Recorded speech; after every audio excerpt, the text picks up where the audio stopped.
Alhamdulillahi Rabbil Alamin. Wassallallahu wasallam wa baraka ala nabiyyina Muhammadin wa ala alihi wa ashabihi wa tabi'in wa man tabi'ahum bi ihsanin ila yaumiddin wa sallama tasliman katsira, amma ba'd. Para jamaah kaum muslimin wal muslimat, jamaah salat subuh yang semoga dirahmati dan diberkahi oleh Allah Subhanahu wa taala. Kita melanjutkan di sesi kedua pembahasan tentang tragedi terbunuhnya cucu Nabi tercinta sallallahu alaihi wasallam, yaitu Al-Husain bin Ali bin Abi Thalib, yang terjadi pada tanggal 10 bulan Muharram tahun 61 Hijriah. Dan sebagaimana pada pembahasan yang lalu bahwa Al-Husain, manakala orang-orang Irak mengetahui bahwa beliau belum membaiat kepada Yazid bin Muawiyah, maka digunakanlah kesempatan oleh orang-orang Irak untuk merayu Al-Husain agar datang ke negeri Irak untuk mereka baiat.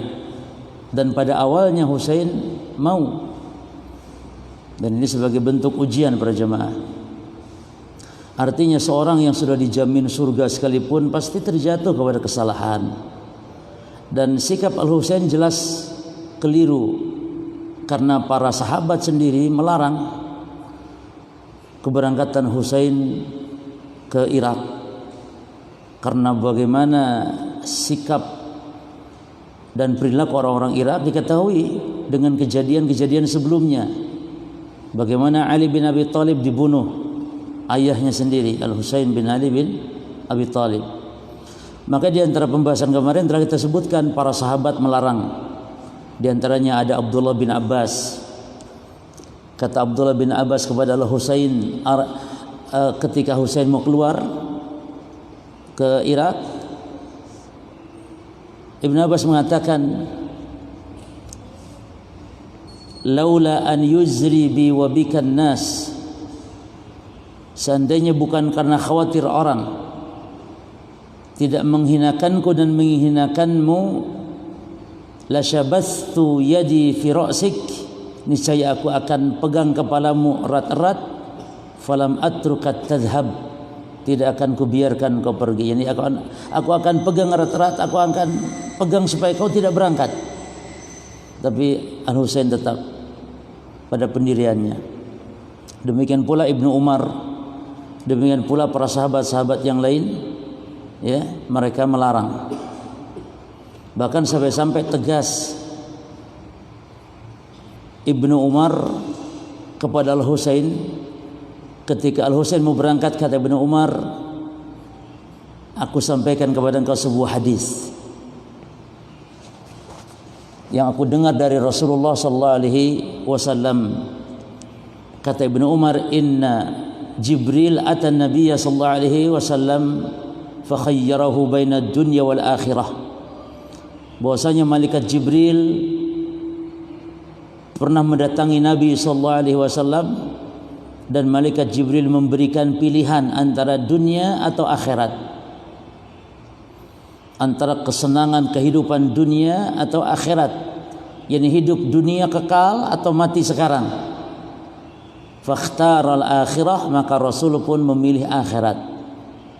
Walam yuridi dunia, dan tidak menginginkan dunia Rasulullah. Lalu engkau wahai Husain, engkau adalah bagian dari darah dagingnya. Engkau bagian dari darah dagingnya. Wallahi la yaliha ahadun minkum abadan. Demi Allah, janganlah seorang pun dari kalian, wahai ahlul bait, yang memegang jabatan kepemimpinan lagi. Sudah cukup Ali bin Abi Thalib, sudah cukup Al-Hasan, bagaimana nasibnya? Itu. Kemudian wa ma sarafahallahu ankum illa lilladhi huwa khairul lakum. Dan tidaklah Allah memalingkan dunia tersebut, memalingkan jabatan kepemimpinan tersebut dari kalian, kecuali Allah menginginkan memang itu yang terbaik. namun fa'aba an yarji', namun Husain tetap tidak mau kembali. Dan ini di tengah jalan dicegat oleh para sahabat ini. Lalu setelah nampak Husain tetap pada pendiriannya, Ibnu Umar apa yang dilakukan? Fa'tanaqahu Abdullah bin Umar wa baka. Ibnu Umar pun memeluknya sambil menangis.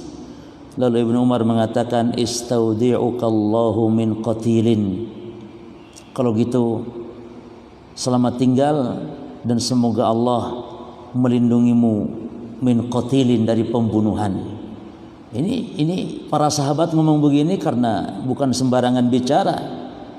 Firasat Husain mau dibunuh itu sudah jelas-jelas berdasarkan basirah.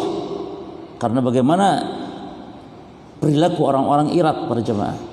Maka Husain pun berangkat. Demikian pula Abdullah bin Zubair, ya, itu sahabat-sahabat Abu Sa'id Al-Khudri melarang. Baik, nah pada pembahasan yang kemarin kita sampai kepada pembahasan tentang tibanya Al-Husain di Qadisiyah.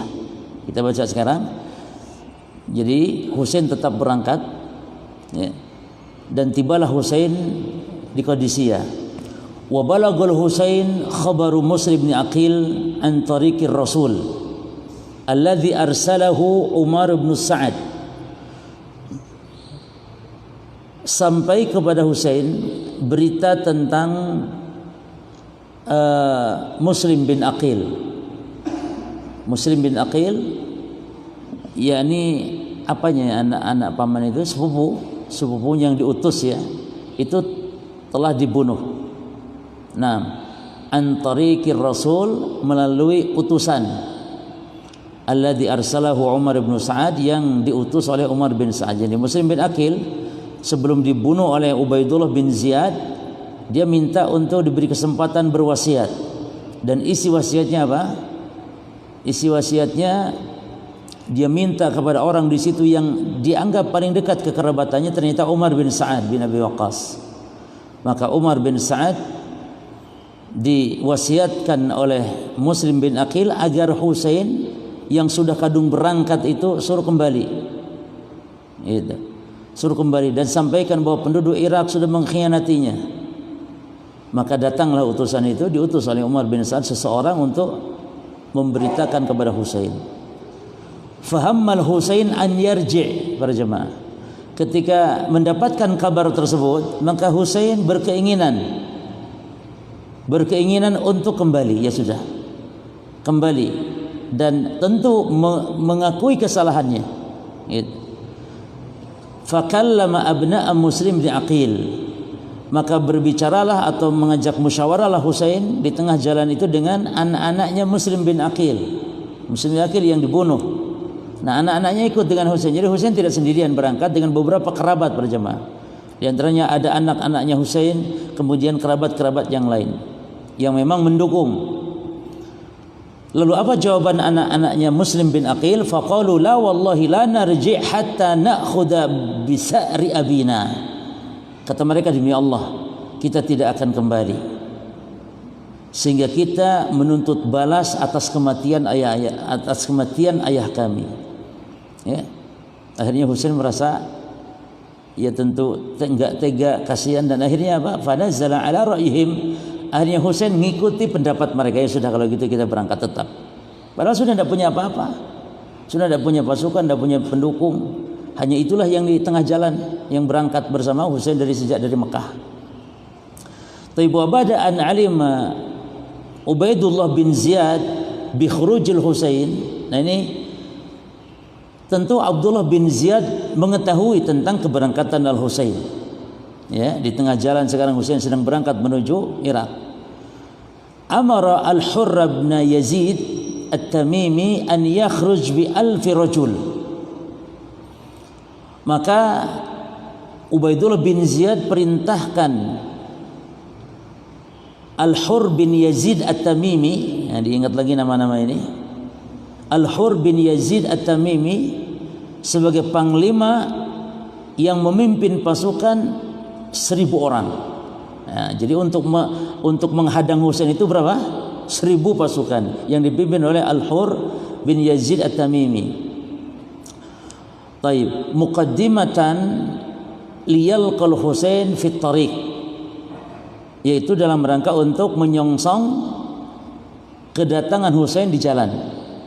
Falaqiyal Husain qariban minal Qadisiyah. Nah, maka bertemulah ini dengan Husain di sebuah tempat, yakni qariban, dekat dengan Al-Qadisiyah. Al-Qadisiyah sebuah tempat sebelum Karbala. Sebelum Karbala. Faqala lahu Al-Hur. Nah, perhatikan, Al-Hur mengatakan kepada Al-Husain, "Ila aina ya ibna binti Rasulillah?" Mau kemana engkau wahai putrinya Rasulullah?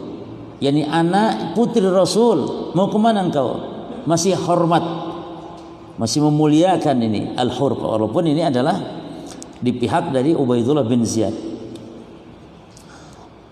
Qal, Husain mengatakan, ilal Irak, aku akan berangkat ke Irak. Qala fa inni amuruka, kata Al-Hur, fa inni amuruka an tarji'. Kata Al-Hur, aku perintahkan engkau untuk kembali. Wa alla yabtaliyanni Allahu bik, dan jangan sampai, kata Al-Hur, Allah Azza wa Jal menurunkan fitnah, menguji kita dengan sebab engkau. Apa yang dimaksudnya? Jangan sampai tadi akhirnya pertumpahan darah gitu, sehingga Allah menguji kita gara-gara engkau. Irji min haits atait, engkau kembali ke mana asalmu, yaitu Madinah, atau idhab. Jadi Al-Hur ini memberi beberapa pilihan. Atau idhab ila Syam, atau engkau berangkat ke Syam, ila haitsu Yazid, di mana Yazid berada, ya. La taqdam ilal Kufah, dan jangan datang ke Kufah. Ini pilihan yang baik.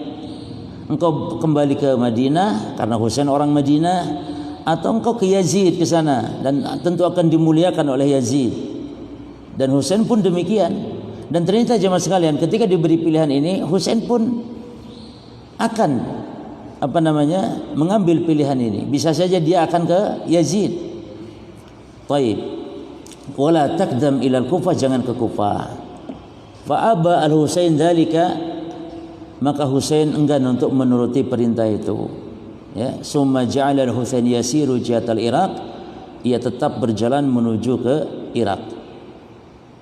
Tapi nanti setelah berjalan Husain memutuskan kembali nanti.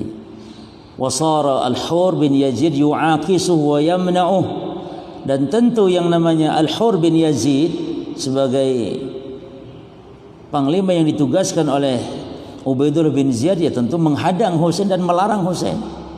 Ya. Faqala lahul Husain, maka Husain pun mengatakan kepada kepada Al-Hur bin Yazid, ibta'id anni sakilatka ummuk. Ini Husain sudah mulai marah dari bahasanya.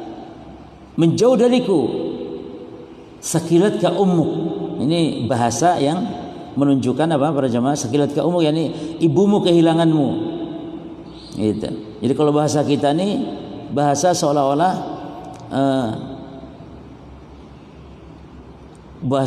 yang menunjukkan yakni kemarahan kepada orang. Sakilatka ummuk. Ibta'id anni sakilatka ummuk.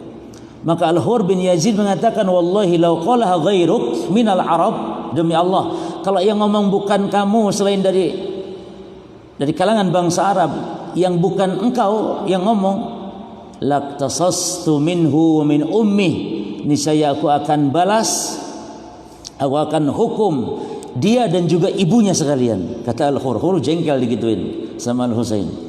Maka dia mengatakan, wallahi law qalaha ghairuka minal Arab laqtasastu minhu wa min ummihi. Demi Allah, kalau seandainya yang ngomong bukan engkau dari kalangan bangsa Arab itu, maka niscaya aku akan hukum dia dan sekalian ibunya. Walakin madza aqulu wa ummuka sayyidah nisa'il alamin. Tapi bagaimana aku menghukum engkau? Bagaimana aku akan mengatakan sementara ibumu adalah penghuni surga dari kalangan wanita. Jadi masih Al-Hur ini masih hormat. Makanya nanti Al-Hur pada akhirnya akan ikut bersama Al-Husain membela kepada Al-Husain dan meninggalkan tentara Ubaidullah bin Ziyad pada akhirnya. Nampak di sini. Jadi nampak para jamaah dari kecintaan, dari walaupun dia jengkel marah tapi nampak penghormatan, kecintaan kepada Al-Husain. Nah, kemudian Husain sampailah dan terus berjalan merangsek berjalan sampai di Karbala akhirnya. Waqafa Al-Husain fi makanin yuqalu lahu Karbala. Husain berhenti ya di sebuah tempat yang bernama Karbala jemaah. Fasala ma hadhihi. Husain tanya kepada sahabat-sahabatnya, ini tempat apa namanya? Faqalu Karbala. Kata mereka ini namanya Karbala. Faqala, Husain lalu kaget mendengar nama Karbala karena Karbala kalau dalam bahasa Arab berarti karbun wa balaun. Karbun wa bala. Yani karbun kesedihan ya, kesusahan, kesulitan, balaun dan bencana. Ini daerah ini dari segi namanya buruk sekali.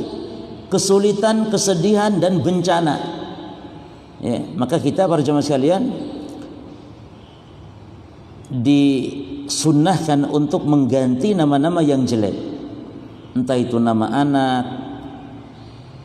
Kalau nama anak para jemaah tidak harus mengganti nama di akte ya, karena kesulitan barangkali ijazah sudah semua nama sudah kadung salah nama tidak masalah, tapi panggilannya diganti.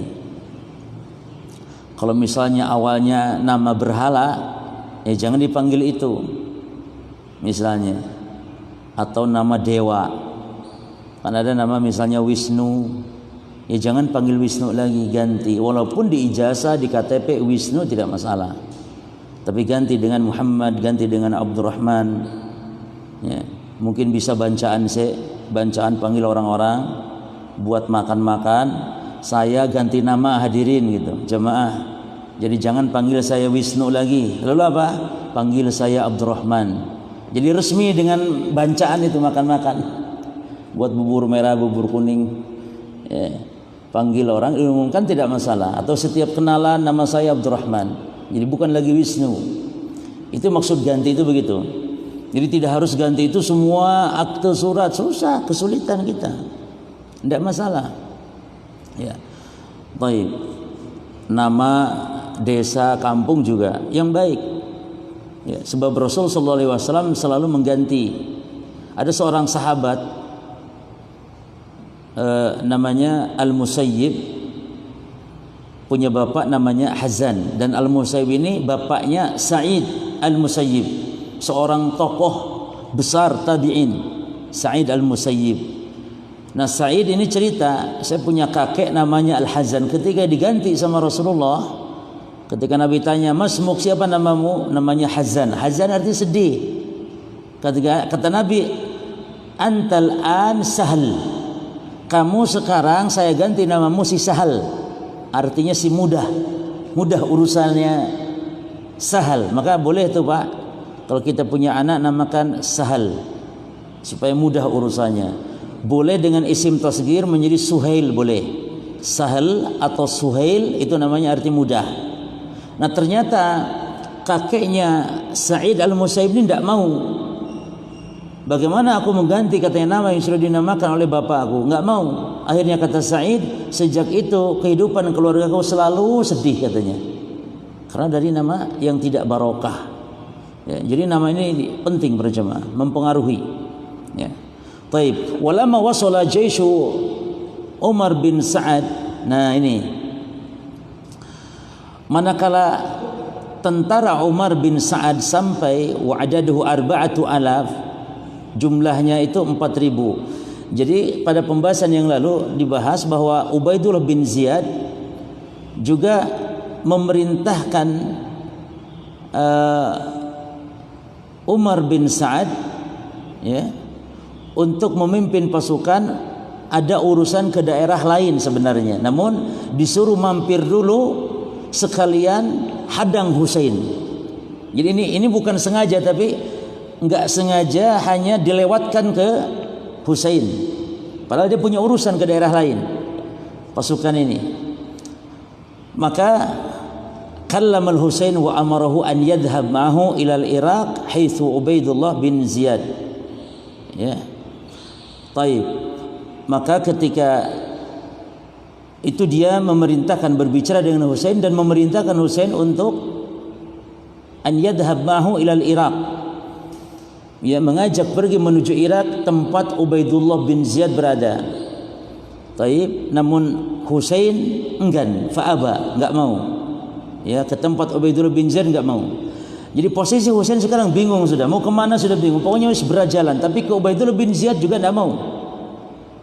Ya. Ulama ra'a annal amra jiddun, maka manakala Husain melihat ni urusan sudah jiddun, sudah berat, sudah genting sudah. Qala li Umar bin Sa'ad, maka dia mengatakan kepada Umar bin Sa'ad, inni ukhayyiruka baina salasati umurin. Nah, Husain berpikir apa yang disampaikan oleh siapa tadi? Al-Hur bin Yazid At-Tamimi. Kata Husain, aku memberimu 3 opsi, 3 pilihan. Ya. Lalu fakhtar minha ma syi'ta. Lalu pilih di antara pilihan tadi mana yang kau mau. Kata Umar bin, jadi Umar bin Sa'ad ini ya juga panglima pasukan yang ditugaskan oleh Ubaidullah bin Ziyad tapi ke daerah lain, tapi disuruh pula untuk menghadang Husain sekalian. Apa kata Umar bin Sa'ad? Wa ma hiya, apa pilihanmu itu? Pertama kata Husain, anta da'ani arji'. Perhatikan jemaah, anta da'ani arji'. Nah, yang pertama, biarkan aku kembali. Pilihannya, aku balik sudah, kata Husain. Sudah memutuskan ini jemaah, aku kembali kepada Husain. Au adhab ila saghar min suguril muslimin. Atau yang kedua opsinya, aku akan pergi ke perbatasan negeri kaum muslimin, yakni menjaga negeri. Dan ini jihad berjamaah dari musuh-musuh Islam ya. Jadi kalau ini namanya ribat fisabilillah, menjaga perbatasan negeri-negeri kaum muslimin. Terus yang ketiga, au adhab ila Yazid hatta. Perhatikan kata Husain, ini menunjukkan kita akidah ahli sunnah mengatakan seolah-olah bahwa Husain ini bukan lagi pemberontak atau tidak disebut pemberontak. Tidak, karena Husain ingin berangkat ke Yazid bin Muawiyah hatta adha yadi fi yadihi bisyam, sehingga aku letakkan tanganku di tangannya untuk membaiatnya. Kan Husain belum baiat. Ya sudah, aku akan baiat ke Syam sudah. Jadi sudah enggak ada lagi niatan Husain untuk dibaiat oleh orang-orang Irak. Ada 3 pilihan ya, mana kembali ke Madinah atau kembali ke perbatasan atau kembali ke Syam. Taib. Kata Umar bin Sa'ad, na'am. Perhatikan jemaah, di sini mulai fitnah ya. Na'am, kata Umar bin Sa'ad. Arsil anta ila Yazid wa ursilu ana ila Ubaidillah bin Ziyad. Iya, kalau begitu utuslah orangmu kepada Yazid, bahwa engkau akan ke Yazid atau engkau meminta 3 pilihan ini, dan aku pun kata Umar akan mengutus orang untuk melaporkan permintaanmu ini kepada Ubaidullah bin Ziyad. Lalu kita tunggu, wa nandur mada yakunu fil amr, dan kita tunggu apa keputusannya. Kan benar itu. Utus orang dari Al-Husain kepada Yazid bin Muawiyah di Syam, kepada khalifah, dan aku pun akan, karena aku ditugaskan oleh Ubaidullah bin Ziyad, aku akan utus juga orang bahwa kamu meminta salah satu dari 3 opsi ini. Taib, akhirnya apa? Kita tunggu hasilnya. Ternyata jemaah sekalian, ya kesalahan. Falam yursilul Husain ila Yazid. Ternyata Husain tidak ngirim utusan kepada Yazid. Yazid enggak tahu apa yang diminta oleh Husain karena tidak utus utusan kepada Yazid. Sementara Umar mengutus utusan kepada Ubaidullah bin Ziyad bahwa Husain minta salah satu dari 3 pilihan. Maka falamma ja'ar Rasul ila Ubaidillah bin Ziyad, manakala utusan dari Umar bin Sa'ad datang kepada Ubaidullah bin Ziyad melaporkan apa yang diminta oleh Al-Husain, maka wa akhbarahul khabar wa anna Al-Husain yaqul, datanglah berita kepada Ubaidullah bahwa Husain minta salah satu dari 3 pilihan. Apa sikap Ubaidullah para jamaah? Perhatikan sikap Ubaidullah. Radhiya ibn Ziyad ayya wahidatin yakhtaruha al-Husain. Ubaidullah bin Ziyad ridha, rela, ya sudah, terserah Husain apa yang dia inginkan. Sudah, tidak masalah. Ternyata jamaah sekalian, wa kana inda Ubaidillah bin Ziyad rajulun yuqalu lahu, catat namanya, yuqalu lahu Syamir bin Dzil Jaushan. Ternyata di Ubaidullah bin Ziyad di situ ada orang, ya seorang biang kerok yang namanya Syamir bin Dzil Jaushan. Ini yang mengompori Ubaidullah bin Ziyad. Yang tadinya Ubaidullah bin Ziyad sudah menerima, dikompori sama Syamir ini. Ya, wa kana minal muqarrabin, dan dia termasuk orang dekat, penasehat dan yang semisal dari Ubaidullah bin Ziyad. Apa kata si Syamir ini? Padahal sudah keadaan sudah dingin, sudah enak, sudah tidak masalah. Ternyata apa kata dia? La wallah, tidak, demi Allah katanya, hatta yanzila ala hukmik, tidak boleh kau berikan, kau serahkan urusan kepada Al-Husain sehingga engkau yang putuskan. Artinya jangan diberi kesempatan. Maunya nih secara kasarnya tangkap saja Husain, itu bunuh saja, itu maksudnya. Jangan diberi pilihan, serang, bunuh, itu maksudnya. Akhirnya apa yang terjadi, kawan fillah jazakumullah? Fadtarra Ubaidullah biqaulihi. Maka Ubaidullah pun tertarik dengan apa? Dengan masukan daripada Syamir bin Dzil Jaushan. Apa kata dia? Na'am hatta yanjila ala hukmi. Ya sudah, berarti Husain enggak boleh diberi pilihan, tapi dia harus tunduk kepada keputusanku. Disampaikanlah. Ya, maka Ubaidullah bin Ziyad mengutus si Syamir ini, jemaah. Syamir bin Dzil Jaushan ini diutus, sudah kamu berangkat. Kata Ubaidullah, idhab hatta yanzila ala hukmi. Ya sudah berubah. Ya sudah berubah pikirannya. Pergilah engkau wahai Syamir dan biarkan Husain agar dia tunduk kepada keputusanku. Ini tidak boleh diberi pilihan. Fa in radiya Umar bin Sa'ad, dan kalau Umar bin Sa'ad itu yang diutus oleh Ubaidullah bin Ziyad juga, tapi dia ini kan masih ada kekerabatan dengan siapa? Dengan Al-Husain gitu.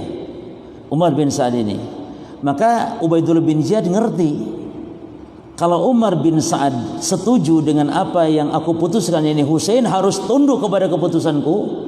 Sementara kan Umar bin Sa'ad melaporkan bahwa Husain minta salah satu dari pilihan, kan gitu. Nah kata Ubaidullah bin Ziyad, kalau dia ridho menerima itu, maka alhamdulillah. Wa illa, kalau tidak, fa antal qaid makanah. Kalau tidak menerima, maka copot jabatan dia sebagai panglima dan kamu gantinya wahai Syamir. Ya jelas para jemaah sekalian, nanti akan timbul beberapa silang pendapat nanti.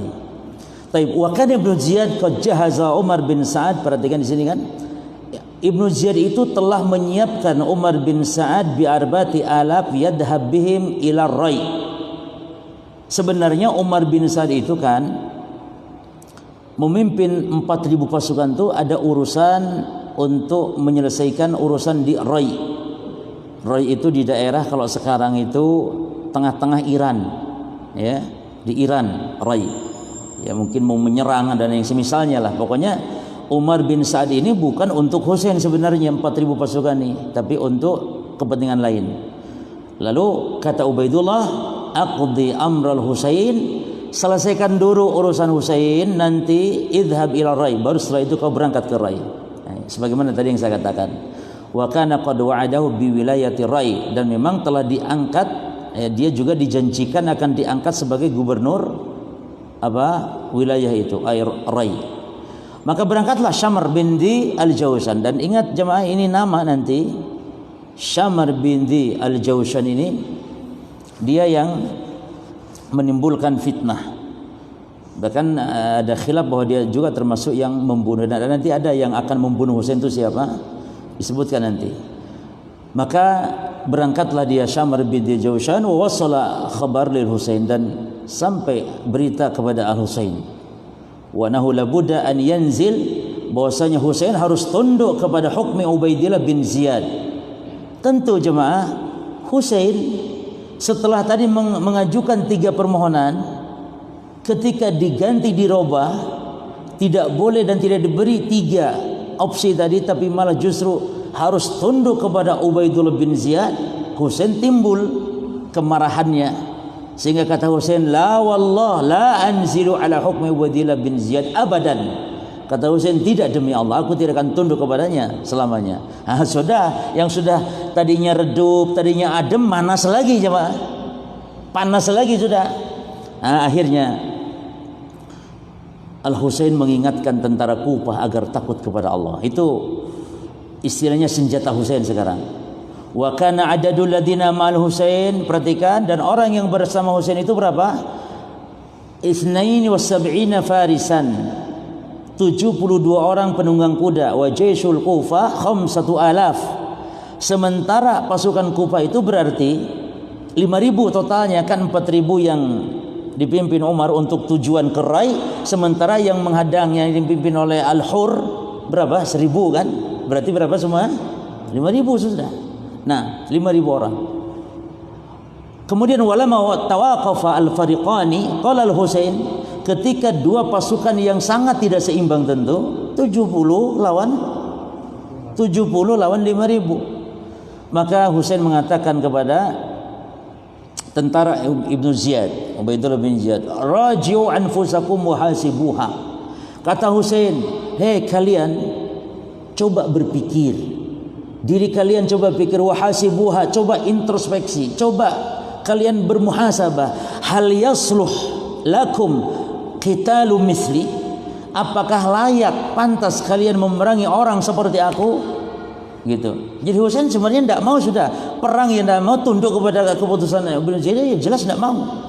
Kata Husain, hal yasluhu lakum qitalu misli, apakah layak orang seperti aku kalian perangi? Wa ana ibnu binti nabiikum, sementara aku ini kan anak dari putri nabi kalian. Nah, ini kan mengingatkan agar mudah-mudahan ingat, takut, dan berhasil jemaah. Ya. Kata Husain, walaysa ala wajhil ardi ibnu binti nabi ghairi, tidak ada di muka bumi sekarang anak dari putri nabi selain aku. Dan memang sudah meninggal semua, tinggal Husain.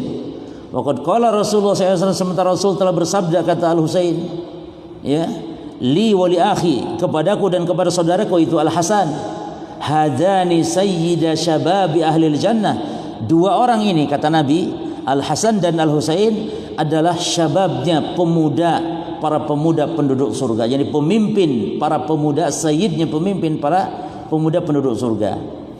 Taib. Lalu Husain berusaha untuk mengajak mereka, ya, ini mempengaruhi mereka, ala tarki amri Ubaidillah bin Ziyad. Yani Husain dengan mengingatkan seperti itu, mudah-mudahan ini tentara pada sadar gitu. Maksudnya ngikut kepada Husain. Ya, dengan modal itu Husain. Ya. Jadi Husain memerintahkan untuk meninggalkan perkara atau perintah Ubaidullah bin Ziyad, wal indhimami ilaihi, dan bergabung bersama Husain. Dan lumayan, fandhamma lil Husain minhum 30, lumayanlah dapat tambahan 30 orang membelot dari tentara Ubaidullah bin Ziyad, 30 orang. Di antara mereka yang membelot itu adalah Al-Hur bin Yazid At-Tamimi, jelas karena dari sejak awal Yazid sudah Al-Hur bin Yazid sudah mengakui kemuliaan Al-Husain, keberkahan sebagai Ahlul Bait, sudah mengakui, sehingga dia ikut kepada 30 orang yang membelot ikut kepada Al-Husain. Padahal tadinya qaid. Tadinya itu qaid, yakni panglima yang di garda terdepan untuk menghadang dari jais Ubaidullah bin Ziyad, dari tentara Ubaidullah bin Ziyad, pemimpin tentara Ubaidullah bin Ziyad untuk menghadang Husain kan, Al-Hur bin Yazid At-Tamimi. Maka dikatakan kepada Hur, orang-orang mengatakan protes, kamu kan diutus sama Ubaidullah untuk memerangi Husain, kamu malah ikut sama Husain, gitu. Kamu malah ikut sama Husain.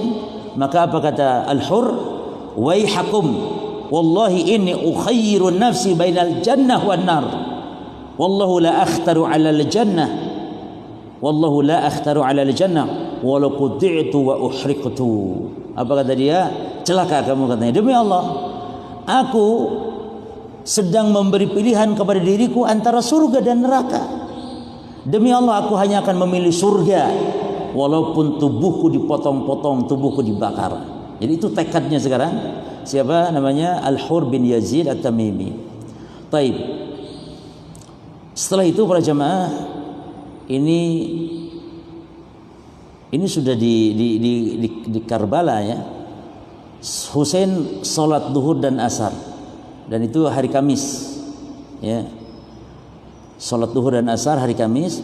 Shalla bil fariqaini bi jaysh Ubaidillah bin Ziyad wa bil ladina ma'ah. Yang menarik ya, yang menarik di sini atau yang juga lucu, dia kan pasukan mau perang, tapi giliran salat jamaah mereka berjamaah bareng. Imamnya Al-Husain, padahal itu mau perang. Di sini menunjukkan kalau para sahabat, para tabi'in, mereka dalam akidah itu sama. Dalam akidahnya tidak berpecah belah mereka dalam akidah, tapi dalam masalah ada perselisihan-perselisihan yang sifatnya ijtihadiyah. Ali perang dengan Muawiyah, akidah mereka satu. Walaupun perang saling menumpahkan darah, namun akidah mereka satu. Ya. Adapun kita di zaman sekarang, ya, tidak perang fisik memang, walaupun perang mulut mungkin, tapi akidah kaum muslimin berpecah belah akidahnya. Ini berbahaya para jemaah. Akidah mereka berpecah belah. Kalau dalam urusan ijtihad fikih ya, fikih ibadah tidak masalah, karena di zaman sahabat sudah ada khilafiyah fikihiyah, ijtihadiyah. Tapi yang penting akidah. Karena sekarang akidahnya kaum muslimin itu digambarkan oleh Nabi, dan itu adalah merupakan bukti Nabi Muhammad itu seorang rasul, tidak berdusta. Kata Nabi, "Satabtariqu ummati ala 73 firqah, kulluha finnar illa wahidah." Akan berpecah umatku kepada 73 golongan, dan semuanya terancam neraka kecuali satu yang selamat. Jadi Nabi telah mengatakan akan berpecah belah umat ini bukan dalam urusan fikih, bukan, tapi dalam urusan pokok-pokok agama. Ya. Taib. Lalu Husain mengatakan kepada jamaah, kepada tentara Ubaidillah bin Ziyad, "Minkum imam wa minna imam." Kita salat masing-masing, kata Husain. Kamu ada imam, aku juga imam mengimami. Oh, lu kata tentara Ubaidillah bin Ziyad, "Tidak, bal nusalli khalfaka." Tidak, kita bermakmum kepada engkau. Fasallu khalfal Husain. Akhirnya mereka salat dipimpin imamnya oleh Husain, salat duhur dan asar. Ini hari Kamis jemaah, tanggal 9 bulan Muharram. Nah, kemudian ketika dekat waktu maghrib, ya, falamma qaruba waqtul maghrib, ketika waktu maghrib hampir tiba, taqaddamu bi khuyulihim. Mereka mulai memajukan kuda-kuda mereka nahwal Husain, ke arah Al Husain.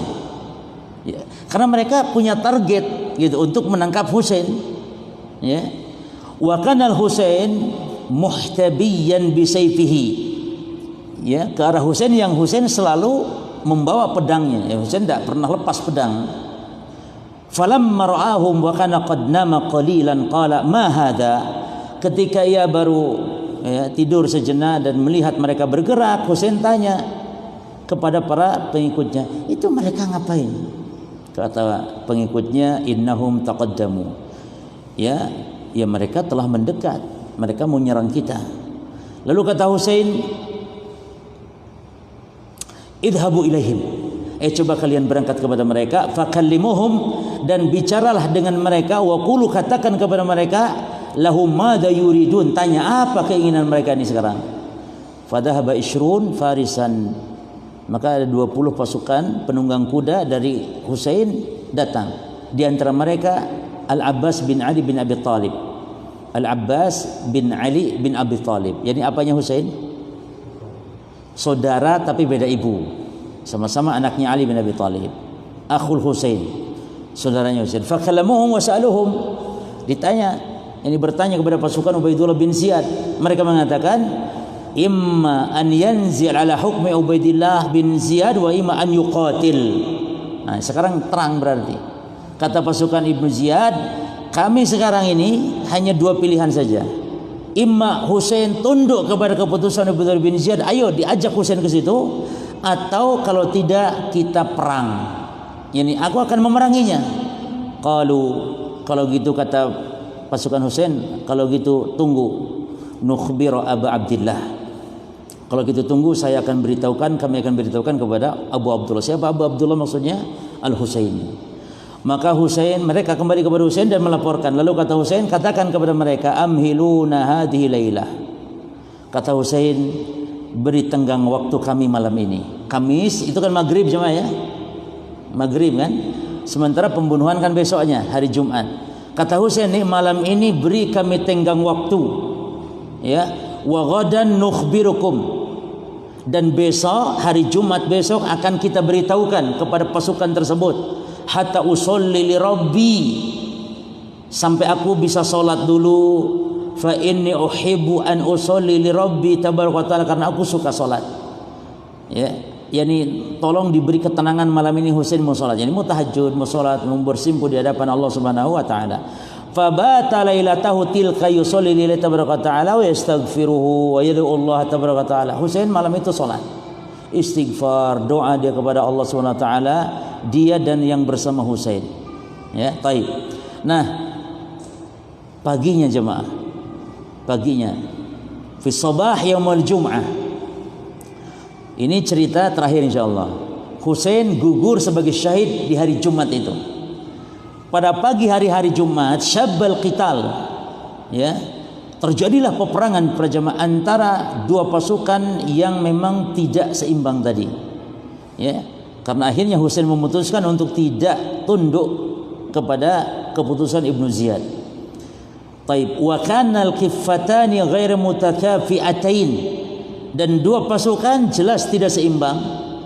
Maka para pengikut Husain saat itu hanya satu prinsipnya, yaitu apa? Fasara hammuhumul wahid. Maka prinsip mereka hanya satu, yaitu al-maut baina yadil Husain bin Ali bin Abi Thalib. Prinsip mereka, pilihan mereka hanya satu, bagaimana bisa mati, ya, bisa mati membela Al-Husain. Itu aja sudah. Tapi bukan berarti bunuh diri, enggak, maksudnya dia harus melawan sudah, walaupun harus mati.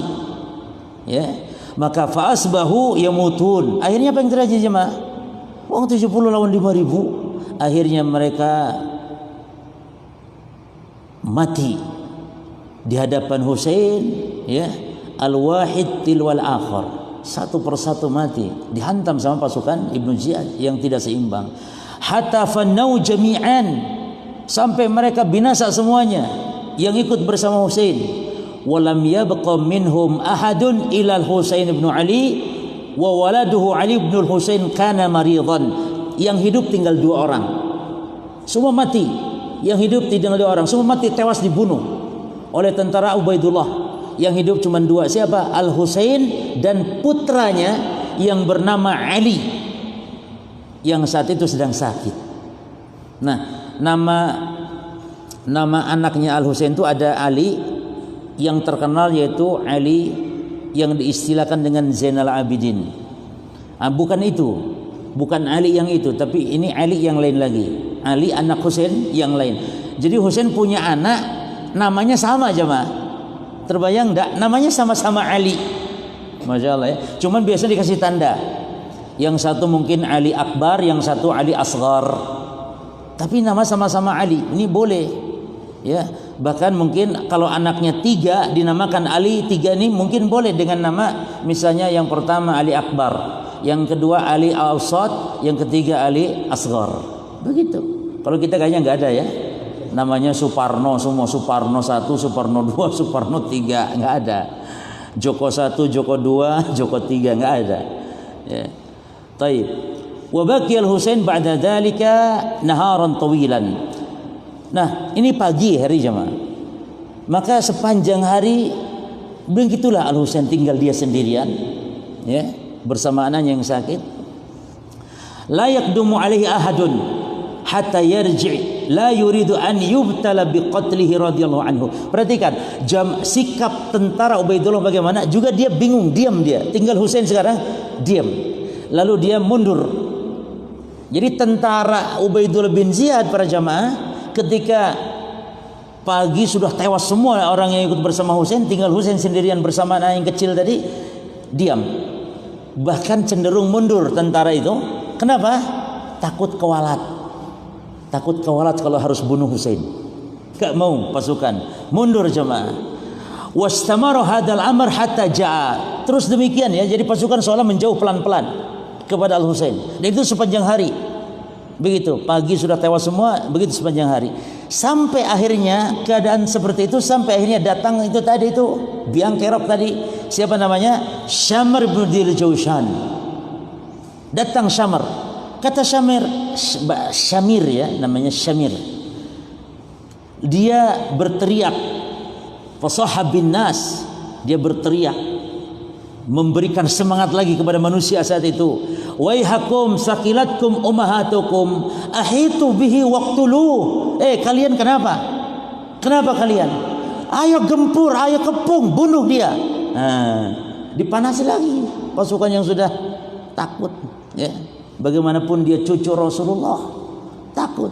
Tapi di kompor-kompor ini memang ini yang kurang ajar ini. Ya sama Ubaidullah juga ya. Cuman yang mengkompori Ubaidullah bin Ziyad agar tidak memberi pilihan kepada Husain siapa dia? Syamir ini. Sekarang yang mengompori pasukan, yang pasukan sudah mundur, Syamir ini.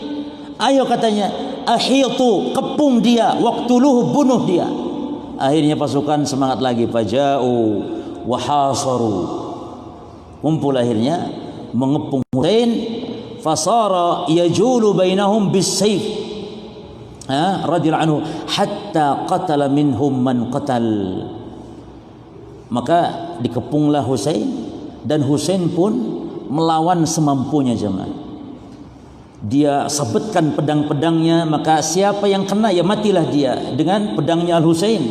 Walakinnal kasrah, namun banyaknya jumlah para jemaah, taglibus syaja'ah, akan mengalahkan sepemberani apapun. Husain memang pemberani, tapi pemberani kalau menghadapi ribuan bagaimana?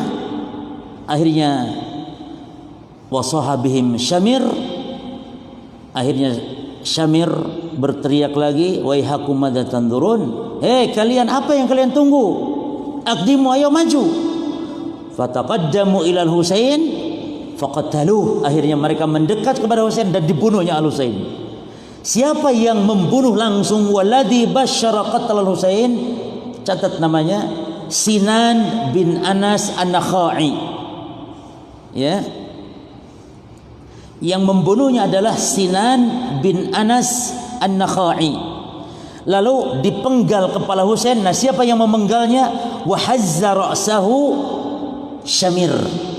Ini memang ini pengecut ini. Bunuhnya enggak mau, tapi giliran kalau udah mati dipenggal kepalanya mau dia.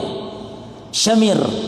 Lalu dibawalah Al-Husain kepalanya ya. Wabada an qutil Husain humila ra'suhu ila Ubaidillah bin Ziyad. Dibawa kepala Husain, dan di antara hadis-hadis palsu ya, katanya Husain diarak kepalanya di Syamin, tidak benar, enggak ada. Hanya dibawa kepada Ubaidillah bin Ziyad di Kufah. Lalu di hadapan Ubaidillah bin Ziyad dalam hadis Bukhari, dimasukkanlah ke wadah semacam baskom gitu kepala Husain, dimasukkan ke wadah, lalu diserahkan di hadapan Ubaidillah bin Ziyad, lalu faja'ala yankutu bihi biqabid atau biqadib. Maka Ubaidillah mengorek-ngorek, yankutu itu mencolek-colek, mengorek-ngorek ya, kepala kepala Husain, wa yudkhiluhu fi fammihi. Qabid itu gagang pedangnya, atau qabid itu pedangnya, tapi bukan ditusuk, bukan jemaah, hanya digini-gini aja gitu. Terus dimasukkan ke mulutnya Husain pedang itu. Tapi bukan untuk dilukai, dicincang apa enggak, maksudnya hanya diorek-orek saja, tapi dengan pedang. Lalu wa yaqulu, apa kata Ubaidullah, in kana la hasanat saghar. Ya, kata Husain, alangkah bagus gigi-giginya. Alangkah Ubaidullah bin Ziyad memuji Al-Husain. Nah, di situ sahabat Anas bin Malik ada jemaah. Sudah tua saat itu Anas bin Malik.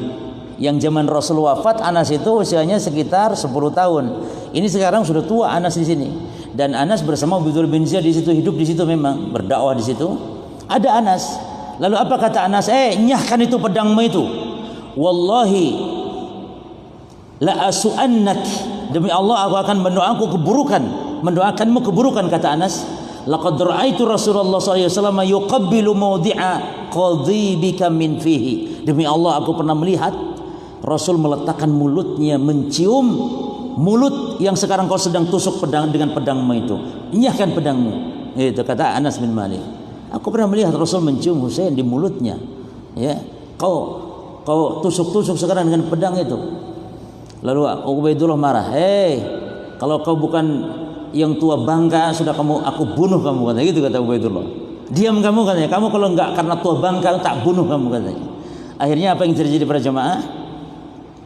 Seorang tabi'in mengatakan, Ibrahim an-Nakhai, "Lau kuntu fi man qatala al-Husain."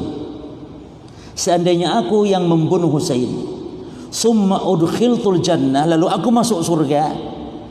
Lihat perkataan Ibrahim an-Nakhai menunjukkan akidah ahli sunnah wal jamaah dia tentang sikap terhadap orang yang berbuat dosa.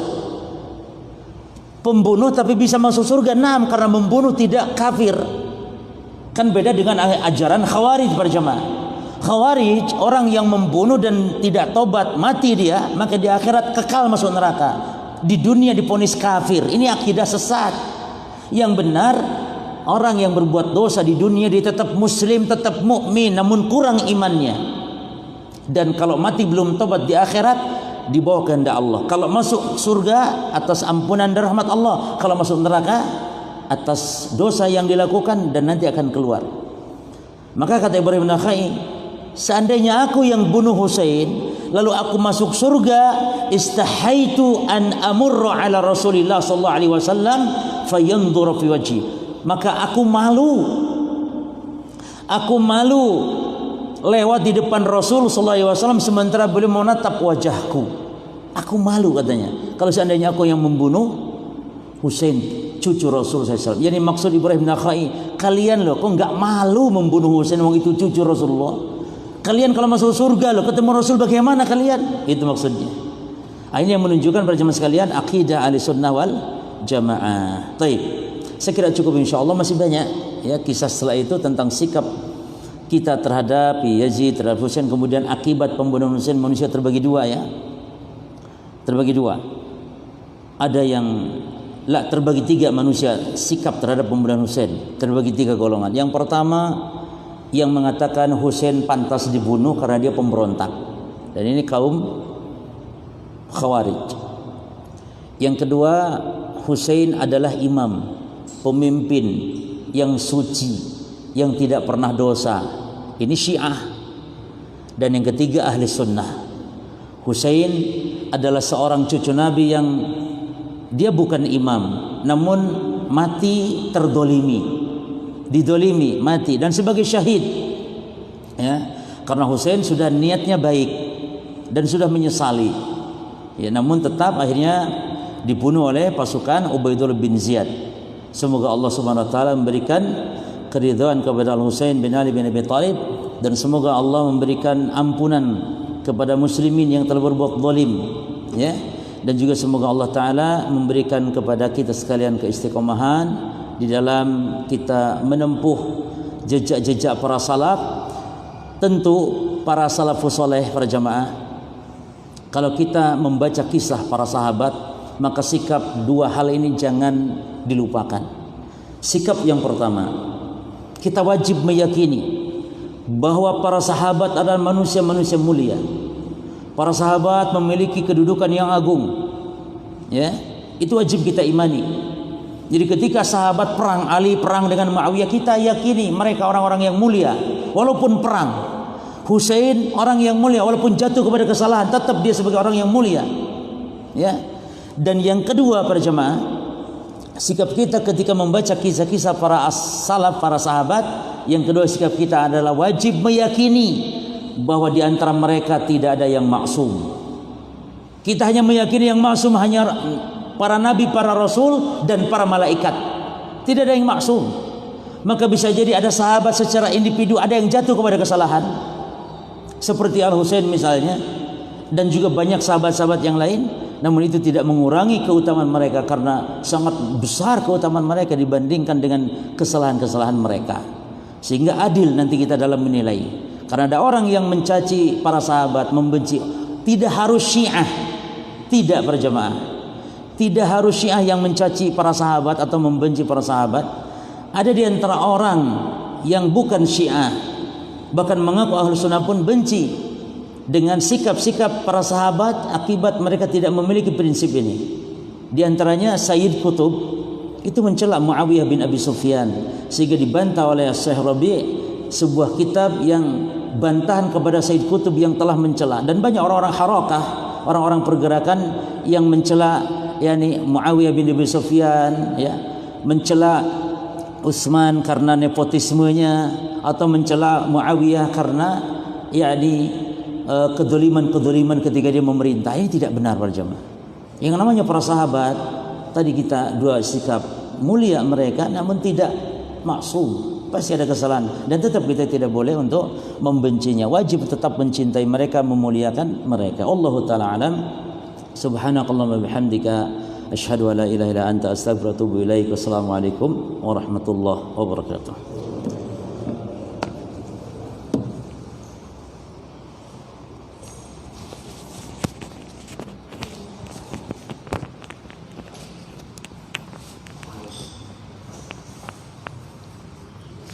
Pak, makasih. Hah?